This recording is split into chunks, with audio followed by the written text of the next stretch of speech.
तो जिस तरह कि आप देख रहे हैं मेरे साथ मौजूद हैं प्रोफेसर डॉक्टर मुक़्तदिर खान साहब। डॉक्टर साहब सबसे पहले तो आपके वक़्त का बहुत शुक्रिया। जी, शुक्रिया खामद साहब और आपके सुनने वालों को मेरा सलाम, नमस्ते, सत श्री अकाल। जी दोस्तों सबसे पहले तो डॉक्टर साहब का एक बड़ा ज़बरदस्त चैनल है कन्वर्सेशंस, उसको ज़रूर सब्सक्राइब करें और मैं उसका टाइटल लिंक भी साथ लगा दूँगा। प्रोफेसर साहब आज एक इम्पॉर्टेंट बात करनी है और वो ये है कि अ, अमेरिका के सदर बाइडेन साहब और चीन के सदर शी जिनपिंग साहब की मुलाकात हुई है। आप इस मुलाकात को कैसे देखते हैं? फिर मैं बात करना चाहता हूँ इंडिया के हवाले से और जी-20 और प्राइम मिनिस्टर मोदी का ये जो वहाँ पे होना है। लेकिन ये बताएँ कि इस मुलाकात को आप पॉज़िटिव देखते हैं क्योंकि जो हैंडशेक हुआ है वहाँ पे, उससे तो ऐसे लगता है कि शी जिनपिंग मुलाकात ही नहीं करना चाह रहे और बड़ा टफ सा फेस रखा हुआ है और बहुत सारे लोगों ने इसको इस तरह अंदाज़ से भी देखा है। तो व्हाइट हाउस ने एक कम्युनिके एक प्रेस रिलीज़ भी जारी की है, तो आप इसको कैसे देखते हैं? क्या कोई बर्फ़ पिघलेगी इंटरनेशनली जो इनके दरमियान एक हॉस्टिलिटी है? या क्या आप समझते हैं कि वो जो बाइडेन ने कहा था कि हम we don't want conflict, we want जो है वो कॉम्पिटिशन एंड कोऑपरेशन? खबर साहब, पहले तो मैं ये कहूँगा कि ये पिछले 2 साल में this is perhaps the most important geopolitical meeting, जिसका ग्लोबल असरात है। इससे ज़्यादा कोई अहम मीटिंग नहीं है। ये दुनिया के 2 मोस्ट इम्पोर्टेंट, बाअसर, मोस्ट इन्फ्लुएंशियल मुल्क हैं। नंबर टॉप 2 इकोनॉमीज़ हैं, टॉप 2 मिलिट्रीज़ हैं और एक तरह से कहिए कि अगर दुनिया 2 हिस्सों में ऑलरेडी बढ़ चुकी है, तो ये लीडर्स हैं उन दोनों मुख्तलिफ दुनियाओं के। जो प्रेसिडेंट बाइडेन कहते हैं the world of democracies, the world of autocracies. दूसरी चीज़ ये है कि शी जिनपिंग और बाइडेन आप और मेरे से ज़्यादा बात कर चुके हैं। हमने इतने शोज़ किए हैं, बट आई हैव फीलिंग कि वो इतने सालों से मिल रहे हैं। जब बाइडेन वाइस प्रेसिडेंट थे, जब वो सेनेट फॉरेन रिलेशंस कमिटी, उस ज़माने से शी जिनपिंग से उनकी मुलाकातें हो रही हैं। So they have met each other many times, एक दूसरे से अच्छी तरह से वाकिफ़ है। और ये जो मीटिंग हुई, ये खुद 3 साढ़े 3 घंटे की मीटिंग थी, which means it was a very serious meeting. ये नहीं कि it was not a pro forma, ये जो इवेंट हो रहे हैं, जब जैसा ऑफिशियल मीटिंग्स होती है ना, जब लोग अपने कंसर्न्स 10-15 मिनट के लिए, फिर फोटो ऑप में ज़्यादा वक्त गुजरता है, फिर प्रेस कॉन्फ्रेंस में ज़्यादा वक्त गुजरता है बनिस्बत meeting. So this was a very serious meeting, जिसमें दोनों साइड्स कह रहे हैं कि बहुत ही फ्रैंक और ओपन डिस्कशंस हुए हैं। और पिछले आप 2 साल से बाइडेन का स्टाइल तो देख लिए होंगे कि हालांकि इतना एक्सपीरियंस है फॉरेन पॉलिसी का, he is not into diplomacy, वो सीधे सीधे बोल देते हैं जो बोलना है उनको। तो यू कैन इमेजिन के इस डिस्कशंस में काफ़ी फ्रैंक एंड फेयर डिस्कशंस हुए होंगे। तो that is one point about it. वो फेशियल एक्सप्रेशन छोड़ दिए, मुझे पता नहीं क्या खा लिया उस मीटिंग में 3 घंटे में, साढ़े 3 घंटे में। So that is not that critical, but दोनों की तरफ से, फॉर एग्जांपल जो Chinese ministry of foreign affairs है, उन्होंने तो 1600 वर्ड का रीड आउट दिया है इस मीटिंग के ताल्लुक से। लेकिन जो बाइडेन की प्रेस कॉन्फ्रेंस हुई, that was also quite useful इस मीटिंग के बाद। तो 3-4 चीजें बहुत अहम इस मीटिंग से सामने आए हैं। नंबर 1 जो चीज सामने आई है कि बाइडेन की पोजीशन ऑन ताइवान बहुत इंटरेस्टिंग हो गई है। उन्होंने 2-3 बार दोहराया है कि हमारी वन चाइना पॉलिसी में कोई तब्दीली नहीं आई।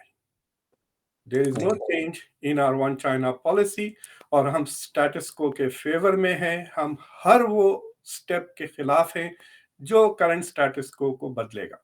यानी उन्होंने कह दिया कि भाई ये जो हमने पिछले 1 साल में जो चीजें हुई हैं ताइवान को लेकर, वो सारे की सारी चीजों को आप नजरअंदाज कर दें। और ये message is not just for China, this is also message for Taiwan, कि आप कहीं पैर ना फैलाएं, क्या कहते हैं ना, पैर ना फैलाएं अपने, और इंडिपेंडेंस वगैरह की बातें ना शुरू कर दें। तो at least this is the official statement that we can get. दूसरी चीज ये है कि this I would say is a victory for China, कि उन्होंने अमेरिका से ये कहलवा दिया कि देखिए, ये बात कोई दूसरी तरह से भी कह सकते थे बाइडेन। वो ये कह सकते थे कि मैंने उनको साफ-साफ बता दिया कि अगर वो एक कदम भी बढ़ाएँगे ताइवान की तरफ तो फिर अमेरिका की मिलिट्री से उनको सामना करना पड़ेगा। See this is the same statement but कहने का अंदाज़ is different. So he Biden ने जितना फ्रेंडली वो कर सकते थे, उतना फ्रेंडली अंदाज़ में उसने इस मसले को टच किया। दूसरी चीज़ ये है कि उन्होंने साफ कह दिया, एक सवाल किसी ने पूछा कि क्या आप देखते हैं कि कोल्ड वॉर शुरू हो रही है? तो उन्होंने कह दिया कि नहीं, we do not see China as a cold war, ये हमारा कॉम्पिटिशन हो रहा है।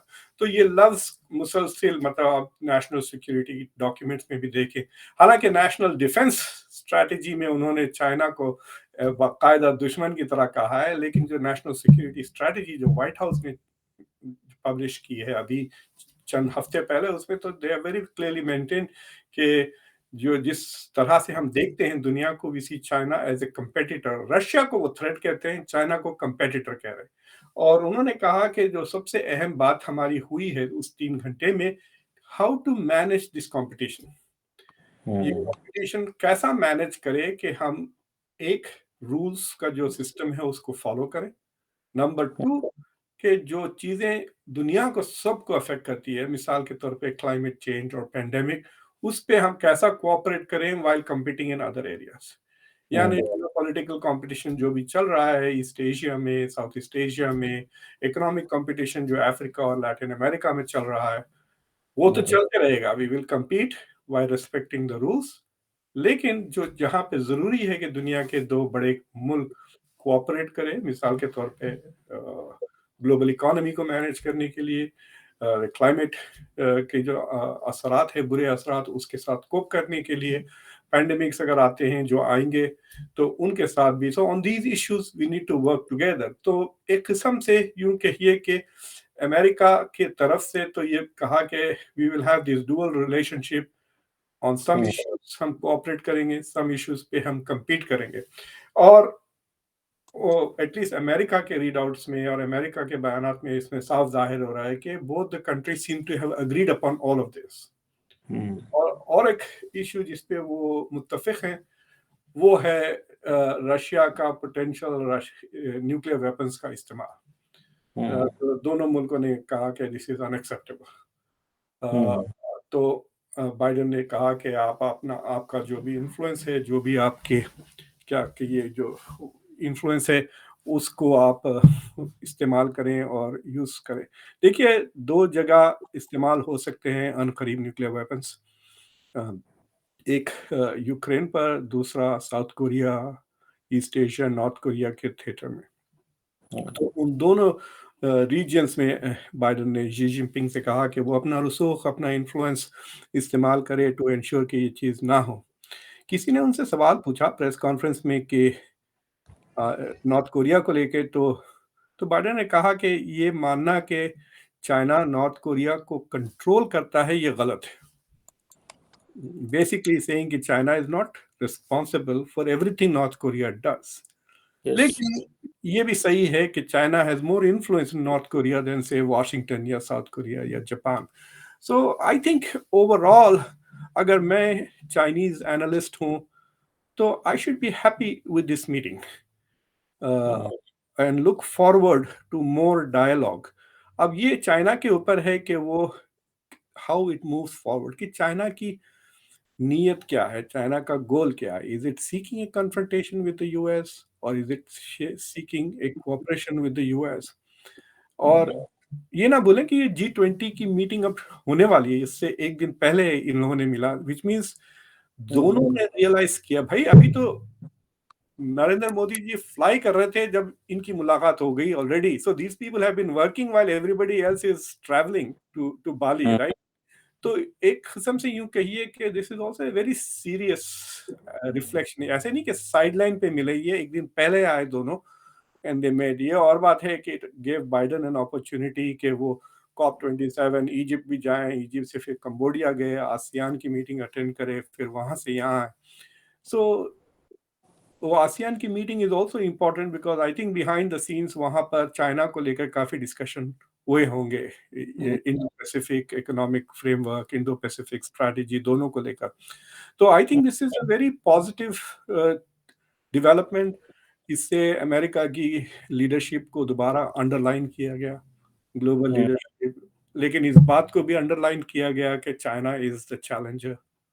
हम्म, तो बेसिकली दोनों ने अपनी 1-2 पोजीशन को अफर्म कर दी, मतलब सीडिंग्स कंफर्म कर दी इन लोगों ने। बिल्कुल ठीक है। और जिस तरह आपने कहा कि आप डॉक्टर साहब क्या समझते हैं कि क्या अमेरिका के अंदर कंट्रडिक्शन है? आपने कहा कि व्हाइट हाउस चाइना को और तरीके से ले रहा है, डिफेंस डिपार्टमेंट ने जो नेशनल सिक्योरिटी स्ट्रेटजी दी, डिफेंस पॉलिसी दी, उसमें एक और पोजीशन है। आज उन्होंने कहा कि हम आपके साथ बात करना चाहते हैं। मैं पढ़ रहा था प्रेस रिलीज, उन्होंने कहा जनाब कि हम आपके साथ इंगेज करना चाहते हैं, मैं आपके साथ डायरेक्ट लाइन भी रखना चाहता हूं और मेरे जो लोग हैं वो भी आपके साथ रखना चाहते हैं। माइक पोम्पियो फॉलो अप करेंगे इस विजिट को and he will be visiting. आप क्या समझते हैं, अमेरिका जो है वो थोड़ा वीक है, या मुझे इसको कैसे कहना चाहिए कि क्या अमेरिका जो है वो चाइना को उसको समझ नहीं आ रही कि अभी कैसे डील करना है? When it comes to Taiwan बड़ी एग्रेसिव पोजीशन ली। जो क्या नाम था उनका, जो कांग्रेस की जो थी वो चली गई वहां पे, ताइवान चली गई डेलीगेशन लेके, बाद में फिर बैक ट्रैक करके। आप क्या समझते हैं कि एक स्टेप आगे जाना, दो स्टेप पीछे आना, is this the American strategy? या क्या आप समझते हैं कि Chinese American are so much dependent and they fear कि जितना बड़ा सप्लाई चेन और जितनी दुनिया चाइना के ऊपर डिपेंडेंट है, हम कोई जो है वो एग्रेसिव स्टेप ना लें, स्लोली स्लोली चलें? और जिस तरह फॉर एग्जांपल या वो ये समझते हैं कि यूरोपियंस को और अपने पार्टनर्स को चाइना से दूर करना बड़ा मुश्किल है, रशिया से तो दूर हो गए, so we can't do the same when it comes to China because सारा यूरोप, सारी दुनिया चाइना के ऊपर डिपेंडेंट है, so we need to go slow on China. देखिए, 2-3 चीज़ें हैं इसमें। एक ये कि आप इस बात को फैक्टर नहीं कर रहे हैं कि America is really a functioning democracy. तो उसका मतलब ये है कि नैन्सी पेलोसी उनकी पार्टी के होते हुए भी Biden can not order her not to do that. अगर नैन्सी पेलोसी ये समझती है कि उसको इलेक्शन जीतने के लिए ये इम्पोर्टेंट है कि वो अपना political career, she is not going to sacrifice for Biden's foreign policy. तो नैन्सी पेलोसी की जो एक्शन है, you should see it in that context कि this is not US policy. US policy जो है वो आ रही है बाइडेन के ऑफिस से, white house is saying that policy. आपको पता है केविन मैकार्थी ने भी कह दिया है कि अगर Republicans white house of Congress का हाउस पे कब्जा कर लेते हैं तो वो भी ताइवान जाएंगे। तो एक किस्म से अमेरिका में जब से ट्रंप ने जो एंटी चाइना बातें करना शुरू की हैं और उसने डब्बा खोल दिया बेसिकली। तो एक किस्म से देयर इज अ बाईपार्टिसन डिसएग्री, मतलब एंटी चाइना सेंटिमेंट तो अमेरिका में आ गया है। तो ना सिर्फ कांग्रेस के लोग कहेंगे भाई आप, मैं भी कह देता हूँ चाइना के खिलाफ चीजें बातें, तो मैं क्या बाइडेन से इजाजत लेके थोड़ी बोलूंगा? मैं ये और बात है कि मैं पॉलिसी मेकर नहीं हूँ, लेकिन I can interpret this thing. तो एक चीज ये है कि पीपल आर फ्री टू से व्हाट एवर यू वांट, आप उस पर पॉलिसी ना बनाएं। दूसरी चीज लेवल ऑफ एनालिसिस की बात है।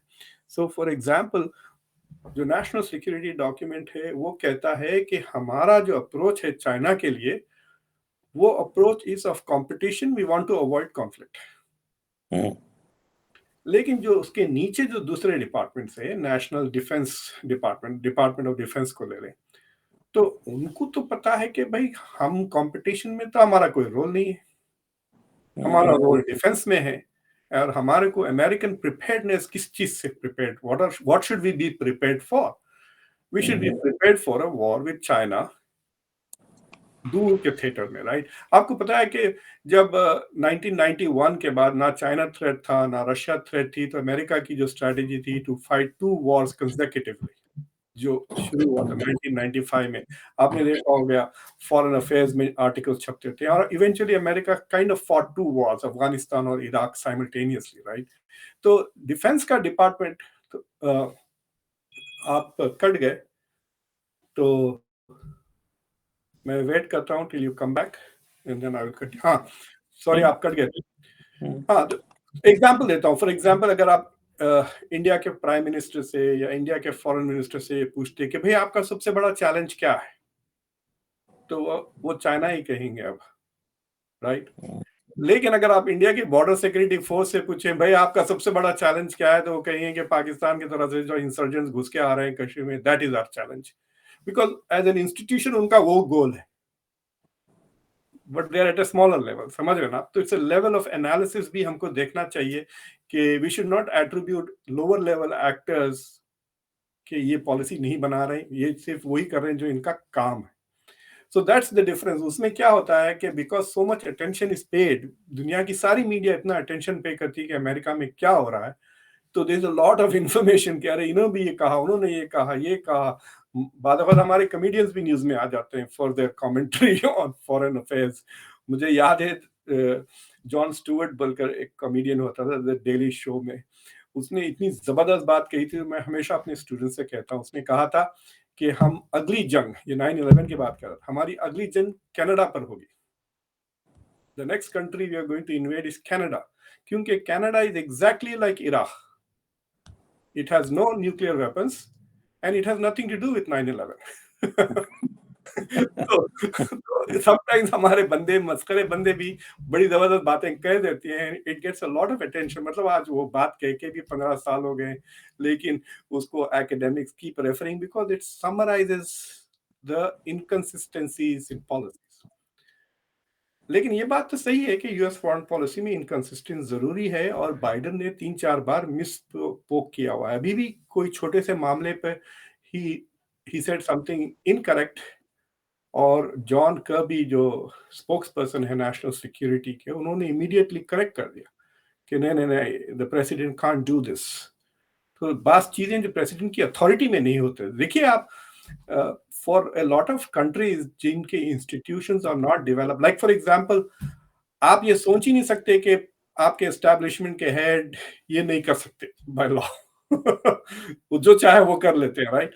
तो यहाँ पे वी कैन, हर बंदा बंदा कह सकता है how can he do that, he can't do that, that is not in his powers, he does not have, court में सू कर दे तो ये सीरियस चीजें हो जाती हैं, राइट।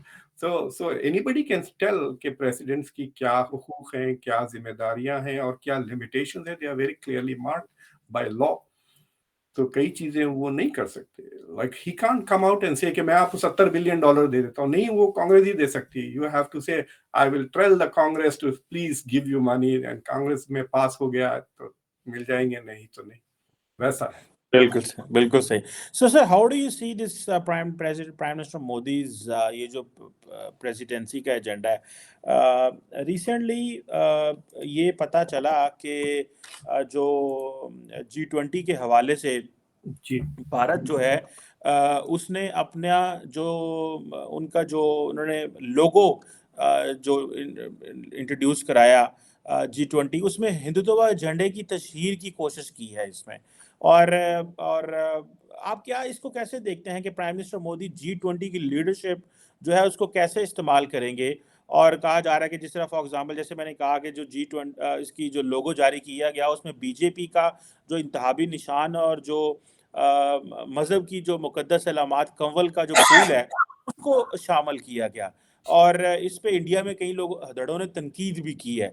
आप क्या समझते हैं प्राइम मिनिस्टर मोदी जो है उनकी जो फॉरेन पॉलिसी है उसमें मज़हब का रोल भी है अब, या दूसरा आप समझते हैं कि वो सिर्फ और सिर्फ या अपनी पार्टी को प्रमोट कर रहे हैं, या कि वो this is what he wants to give an India way in the G20? How do you see Prime Minister Modi's overtaking G20 presidency और जो लोगो और जो मैंने आपको बताया इसमें? देखिए आजकल इंडिया में जो है सो हाइपर नेशनलिज्म का बुखार है, तो ये डोमेस्टिक कंजम्पशन के लिए, वहाँ पे लोटस हो या गुलाब का फूल हो, उसे क्या फर्क पड़ता है रशिया को या अमेरिका को या कनाडा को, doesn't matter. But there will be border line लोग जो एकदम, मतलब आपे के बाहर क्या जीत कर दी है हमारे लिए, जबरदस्त, इंडिया दुनिया जीत गई, आप जाके वोट डाल देंगे उनको 2024। तो this is for domestic hyper nationalism. मैं देखता हूँ बाज जिस तरह के लोग ऐसा करारा जवाब दिया जैसा कि जंग जीत गए, यू नो, डिप्लोमेटिक इश्यूज पर। So that is not for international consumptions. मुझे नहीं लगता कि दूसरे मुल्क are going to declare these things. It is like saying कि अरे बाली में बाइडन ने अपना शर्ट का बटन खुला रखा and उनका क्रॉस नजर आ रहा था. Was he emphasizing कि भाई he is a Catholic? Only the only second Catholic president of the US, by the way. तो नहीं भाई, गर्मी थी, शर्ट का बटन खोल दिया, ऐसी कोई सियासत नहीं है ये. So I think it is for domestic consumption and that is fine. जैसा मुसलमान हर चीज को हम हरा कर देते हैं ना. मुसलमान समझते हैं कि चीज को ग्रीन पेंट करके तस्बीह लटकाने से वो इस्लामिक हो जाती है. लोग कार खरीदते हैं मेड इन जापान, फिर तस्बीह खरीदते हैं made in Morocco and there it is, आपकी इस्लामिक कार हो जाती है. So that is not very important. लेकिन उनका जो एजेंडा है इट्स क्वाइट बिजी. मतलब वो 45 घंटे गुजारेंगे वहां पर, जिसमें 3 सेशंस वो अटेंड करेंगे. It is very interesting. The sessions he is attending I don't think are the same sessions जो बाइडेन अटेंड कर रहे हैं, एक्सेप्ट फॉर द शेड, जैसा कि जॉइंट लंच है, जॉइंट डिनर है, वो सब जो कल ही सारे के सारे कल होने वाले हैं. सो वहां पे तो वो होंगे, but he is focusing on health और जो फूड और फर्टिलाइजर की जो शॉर्टेज सप्लाईज है, हेल्थ और इन चीज़ों पर वो तवज्जो कर रहे हैं. सो इंडिया का जो एजेंडा है जो सेट होने वाला है G20 के लिए, it is also focused on the issues that he will be addressing in this meeting. तो मुझे लगता है कि India is going to go, India जो G20 का एजेंडा सेट करेगा, it is going to be very non controversial. समझ रहे हैं, बिल्कुल नॉन कॉन्ट्रोवर्शियल. एक बात जो फॉरेन मिनिस्टर जयशंकर ने कहा कि India is going to seek to give voice to the global south, ये बहुत इंपॉर्टेंट है. फॉर एग्जांपल, ये जो G20 है, ये टॉप 20 इकोनॉमी, दुनिया के टॉप 20, तो 20 मुल्क हैं, लेकिन 75% ऑफ द ग्लोबल जीडीपी है. समझ गया? तो it is a very useful club. छोटा ग्रुप होने के वजह से डिसीजन मेकिंग, पॉलिसी मेकिंग आसान हो जाती है. और because they have so much cloud कि दूसरी कंट्रीज को कोई चॉइस नहीं है. अगर ये 20 मुल्क मिलकर कोई रूल्स बना लेते हैं, तो फिर गैम्बिया या टैंजानिया या श्रीलंका तो ये नहीं कहेगा कि भाई we will not follow these rules, हम नहीं थे वहां पर. they can't say that. तो इंडिया इज सेइंग कि ये मुल्क जो वहां पे नहीं है, हम उनको we will give them voice. समझे? सो फॉर एग्जांपल, मेरे ख्याल से G20 में सिर्फ 3 मुस्लिम दुनिया के मुल्क आते हैं 55, 57 में से. Indonesia, Turkey, Saudi Arabia, I don't know Iran है या नहीं, depends on which GDP. I don't think Iran is coming for this G20. तो बाकी के मुल्क क्या कहेंगे? तो India is going to speak for all of these countries in the global south, which is very important. लेकिन कि India is consciously taking step. China ने ये नहीं कहा कि हम ग्लोबल साउथ के लिए बात करेंगे, हालांकि चाइना का belt and road initiative is invested in mostly in the global south. That looks very important. India is going to raise the concerns of the global south. So ये जो shortages of food, shortages of fertilizers, healthcare, ये these are conditions, ये सारे के सारे global south के issues हैं. लेकिन मुझे ताजुब ये हो रहा है कि अभी तक जितने भी डिस्कशंस हुए हैं अमेरिका और चाइना को लेके, they are mostly security related issues, geo politics के इश्यूज हैं. इंडिया जो बात कर रहा है हेल्थ वगैरह, लेकिन फाइनेंस के इश्यूज की जिक्र सुनने में नहीं आ रही है. And G20 is about finance. तो इस बार जो ग्लोबल जीडीपी ग्रोथ रेट है, ग्लोबल इकोनॉमी का ग्रोथ रेट है, इट्स अबाउट 3%. लेकिन एक्सपेक्टेशंस ये हैं कि अगले साल इट्स गोइंग टू डिप. तो नेक्स्ट ईयर की इकोनॉमी ग्लोबली से मुश्किल से 2% से ग्रोथ होने वाली है.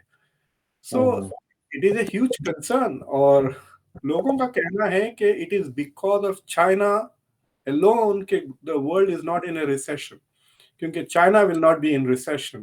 तो अमेरिका, चाइना और यूरोप अगर रिसेशन में नहीं है तो ग्लोबल रिसेशन नहीं होता. तो अगर यूरोप रिसेशन में पड़ भी जाता दिस विंटर, चाइना और यूएस के वजह से the world will not be in recession, लेकिन इकोनॉमिक स्लो डाउन जरूर हो जाएगा. और because Europe might be in recession और चाइना के एक्सपोर्ट्स यूरोप को इतने ज्यादा हैं, तो हो सकता है कि चाइना की इकोनॉमी जो स्लो डाउन होगी और ज्यादा स्लो डाउन हो जाएगी। These are major issues for the global concerns के लिए सप्लाई चेन्स का सवाल हो जाता। तो मेरे ख्याल से आई एम सरप्राइज कि those issues are not front end center. Let's see what comes out of this, because this is एक बहुत बड़ा फोरम है। Almost 85% of the world GDP के जो ममालिक हैं वो यहाँ पे होंगे। एक बड़ी 75%, 3 out of 4। बिल्कुल बिल्कुल। और so let's see what comes out of this, कि इसमें क्या होता है। और बाइडेन शी की जो मीटिंग है वो भी एक बड़ी डेवलपमेंट है। और इंडिया को जो G20 की लीडरशिप मिल रही है उससे क्या वो जो वाकई ग्लोबल साउथ की आवाज़ उठा सकते हैं या नहीं, that will also be a question that we will keep raising for next 1 year, because the presidency changes for 1 year. दो छोटे और इश्यूज ये है, एक तो ये कि पुतिन नहीं आ रहे, Yes. और लावरोव पहुंच गए हैं लेकिन बीमार हैं। तो उनको पता नहीं कि वाकई में उनको सियासी बुखार है या रियल बुखार है, ये पता नहीं। So he will be attending fewer meetings, ऐसा लग रहा है। हालांकि रशिया यूक्रेन जंग का बहुत बड़ा साया है इस मीटिंग पर, एवरीबडी इज डिस्कसिंग। तो अब देखना है, दो मीटिंग्स की मुझे मतलब इंतजार है कि होते हैं या नहीं। एक शी जिनपिंग की और नरेंद्र मोदी की, उनकी मुलाकात होती है, prime minister India, president China. और दूसरी मेरे ख्याल से बाइडेन और मोदी की मीटिंग तो होगी जरूर, इनफॉर्मली या फॉर्मली। बट मुझे देखना है कि बयानात क्या आते हैं, स्पेशली अगर शी जिनपिंग की मुलाकात हो जाती है प्राइम मिनिस्टर मोदी से, तो that will be interesting to see कि what are the issues that they are going to talk about. बिल्कुल। क्योंकि समरकंद के वक्त तो कोई सीरियस मीटिंग नहीं हुई थी। हालांकि शी जिनपिंग ने मुबारकबादी दी थी India for taking over as SCO president वगैरह। लेकिन अब I don't know, I am very curious to see कि क्या होता है। उस पे नजर रखनी चाहिए आइंदा 2 दिन। बिल्कुल सही। we will keep tracking and discussing that. Thank you very much, Professor Dr. Mukhtar Khan sir. It was a pleasure talking to you, sir. Thank you sir.